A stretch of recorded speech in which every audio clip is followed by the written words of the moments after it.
Olá pessoal, sejam bem-vindos a mais um vídeo no canal. Me chamo João Paulo e hoje mais um vídeo da série JP Responde, onde eu respondo perguntas feitas lá na caixinha de perguntas do Instagram.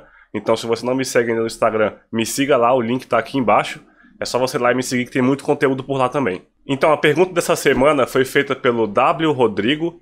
Ele fez a seguinte pergunta: vitória do Biden e influência no mercado. Ou seja, ele quer saber qual que vai ser a influência do novo presidente americano nas bolsas, não só americana, como também brasileira, já que o mundo inteiro globalizado, uma coisa reflete a outra, até porque os Estados Unidos é o principal, um dos principais, né, não é mais o principal, mas é um dos principais parceiros comerciais do Brasil. E antes do vídeo começar, comente abaixo. O que você acha do novo presidente americano? Será que ele vai ser positivo para as bolsas mundiais ou não? O Trump era favorito, para as eleições, até chegar a pandemia. Até o final de 2019, os Estados Unidos vinham com um crescimento econômico muito forte, taxa de desemprego baixíssima, dos menores níveis da história, tudo vinha indo muito bem. Aí chegou a pandemia agora em 2020, derrubou tudo, o presidente não teve algumas boas, não deu tanta importância para essa pandemia logo no começo dela, e isso acabou derrubando um pouco a sua popularidade. E junto com isso, veio também uma recessão econômica. Os Estados Unidos tiveram que também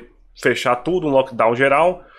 O desemprego, que antes estava a nível muito baixo, disparou de uma forma super ascendente. Então, somando tudo isso, a popularidade dele caiu bastante no ano de 2020. Como consequência, ele acabou perdendo as eleições agora para o mandato de 2021. Tá, e no final das contas, qual é o impacto disso nas bolsas no mercado acionário mundial? Pode parecer muito contraditório, mas os mercados geralmente possuem uma performance melhor sob governos democratas do que republicanos.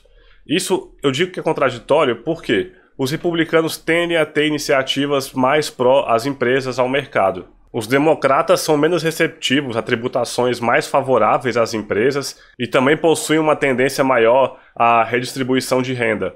E isso acaba tendo um impacto negativo nas empresas na visão dos mercados. Então eu vou botar na tela aí para vocês uma tabela muito legal do livro Investir em Ações no Longo Prazo, do Jeremy Siegel. Ele pegou uma tabela desde 1888 com todos os presidentes americanos e qual foi o retorno do mercado acionário durante cada um dos governos, e separando entre republicanos e democratas. Se pegar o histórico geral de 88 a 2012, a gente vê que foi muito próximo um do outro, com o democrata um pouco superior, mas uma pequena diferença. A gente vê que a média foi de 6,61%, esse é o retorno real já descontado da inflação.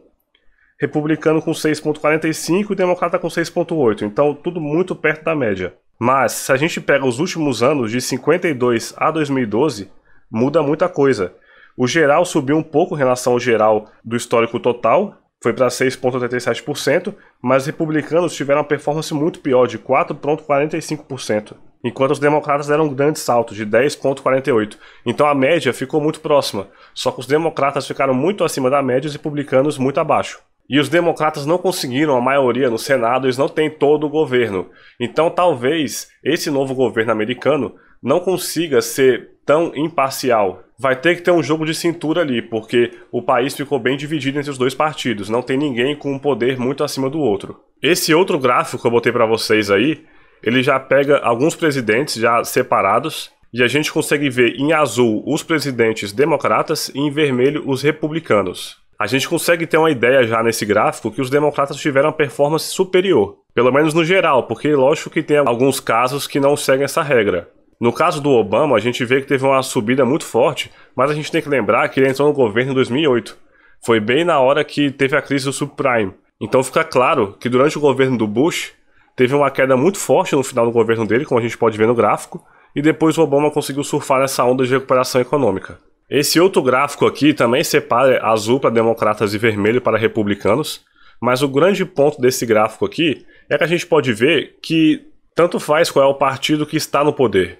A bolsa sempre sobe. Lógico que tem alguns momentos que ela não sobe, existem crises que derrubam a bolsa de tempos em tempos, mas no longo prazo ela vai sempre para cima. Esse gráfico mostra muito claramente isso aí. Aqui no Brasil pode ser que tenha uma queda do dólar, mas é totalmente impossível a gente conseguir prever isso, até porque essa subida muito forte do dólar nos últimos meses foi mais por conta do governo brasileiro do que o governo americano.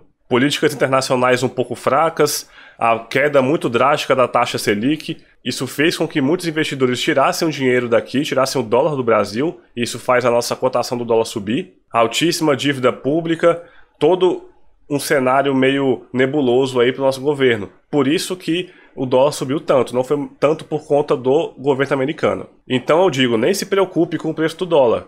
O melhor é você estar sempre exposto ao mercado americano. Se você não está exposto ao mercado americano ainda, entre devagar, já que você tem medo do dólar. Vai colocando aos poucos. Por quê? Se o dólar cair, você vai comprar mais depois com um dólar mais barato. Se o dólar subir, você já está surfando essa onda do dólar. Então qual é o grande ponto aqui que a gente pode terminar com esse vídeo? É preciso ter uma estratégia de longo prazo e se ater a essa estratégia. Não ficar querendo girar a carteira e mudar totalmente sua carteira de acordo com cenários políticos. Porque no longo prazo a bolsa sempre sobe e a gente não consegue prever o que vai acontecer no futuro. Então não dá para saber se o próximo governo vai ter uma performance excelente ou ruim, muito menos aqui no Brasil. Então foque no que você tem controle, que é o quê? Aportar em boas empresas. Deixe esses cenários políticos em segundo plano. Eu não estou dizendo que você não tenha que acompanhar esse tipo de coisa. Isso é muito importante para a nossa vida, o impacto é diretamente no nosso país e no nosso estilo de vida. Mas quando a gente trata de mercado de ações e investimentos, isso é algo secundário. No longo prazo, boas empresas vão prosperar. Aqui no Brasil a gente tem a mesma coisa. Aqui no Brasil a gente teve uma queda durante 4 anos da nossa bolsa, entre 2012 e 2016 mais ou menos. Você pega o Ibovespa, foi só caindo, mas nesse mesmo momento tiveram muitas empresas que se multiplicaram várias vezes. Enquanto você pega 2016 até 2020, quando a bolsa estava subindo, nesse mesmo tempo muitas empresas só caíram. Então, foque em boas empresas, elas sempre vão prosperar no longo prazo. Então eu espero que tenham gostado do vídeo e até a próxima, pessoal. Valeu!